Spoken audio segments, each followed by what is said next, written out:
এদিকে টানা বর্ষণে ধসের মুখে চুয়াডাঙ্গার দামুড়হুদা মুজিবনগর আঞ্চলিক সড়ক বন্ধ করে দেওয়া হয়েছে ভারী যান চলাচল। স্থানীয়দের অভিযোগ, অবৈধভাবে মাটি ও বালি উত্তোলনের কারণে ঝুঁকিতে কয়েক কোটি টাকা ব্যয় নির্মিত এই সড়ক। কয়েকদিনের টানা ভারী বর্ষণে ধসের মুখে চুয়াডাঙ্গার দামুড়হুদা মুজিবনগর আঞ্চলিক সড়ক, হুমকিতে সরকারি গাছপালাও। স্থানীয়রা বলছেন, অবৈধভাবে মাটি বালু উত্তোলন ও টানা বৃষ্টিতে সড়কটি ঝুঁকিপূর্ণ হয়ে পড়েছে। ভারী যান চলাচল বন্ধ থাকায় ভোগান্তিতে পড়েছেন যাত্রীরা।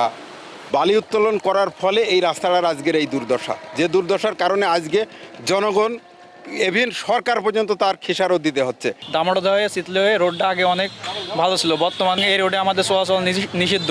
যে সকল ভূমিদস্যু বালু উত্তোলন করেছে তাদের বিরুদ্ধে দ্রুত আইনানুগ ব্যবস্থা গ্রহণ করা হয়।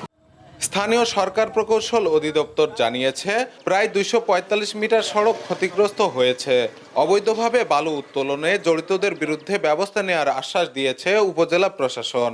বৃষ্টি থামলে দ্রুত এই অংশটুকু মেরামতের ব্যবস্থা নেওয়া হবে, যাতে স্লোপটা প্রোটেক্ট করে আবার যান চলাচল স্বাভাবিক করা যায়। প্রাথমিকভাবে যেন রোডটা আর ক্ষতিগ্রস্ত না হয়, সেই জন্য আসলে আমরা প্রকল্প নিয়ে খুব দ্রুতই সংস্কারের কাজ সম্পন্ন করব এবং এখানে হয়তো বা পূর্বে মাটি বালি কাটার একটা বিষয় ছিল, তো আমরা বিষয়টা তদন্ত সাপেক্ষে খতিয়ে দেখব। চলতি বছরের ফেব্রুয়ারিতে সংস্কার করা 11 কিলোমিটার সড়কটি ভেঙে গেলে দামুড়হুদার 60টি গ্রাম ও মুজিবনগরের সঙ্গে যোগাযোগ বিচ্ছিন্ন হওয়ার শঙ্কা স্থানীয়দের। জহির রায়হান সোহাগ, স্টার নিউজ, চুয়াডাঙ্গা।